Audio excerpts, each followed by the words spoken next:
இந்த சோரொட்டிக்கு ஏன் சோரொட்டின்னு பேர் வந்துச்சுன்னு சொல்லிட்டு ரொம்ப நாளா வந்து யோசிச்சிருக்கீங்க. அப்புறம் தான் வந்து கேள்விப்பட்டேன் சவுத்துல ஒட்டின கடையை ஒட்டிக்குமா, அதனாலதான் சோரொட்டின்னு பேர் வந்துச்சு அப்படின்னு சொல்லிட்டு.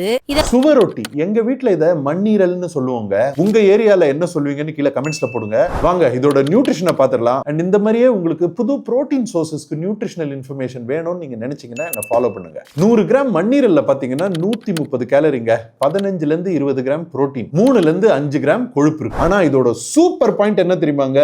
100 கிராம் சுவரொட்டிலேயே 40 மில்லிகிராம் அயன் இருக்கு. நான் என்ன கணக்குன்னு சொல்லிடுறேன். ஆண்களுக்கு ஒரு நாளைக்கு 10ல இருந்து 15 மில்லிகிராம் தேவை, பெண்களுக்கு 20 மில்லிகிராம் தேவை, பிரெக்னெண்டா இருக்கவங்களுக்கே 27 மில்லிகிராம் அயன் தாங்க தேவை. இது மட்டும் கிடையாது, விட்டமின் B12 அது ஒரு நாளைக்கு நம்மளுக்கு எவ்வளவு தேவையோ அதுக்கு 6ல இருந்து 8 மடங்கு இருக்குங்க.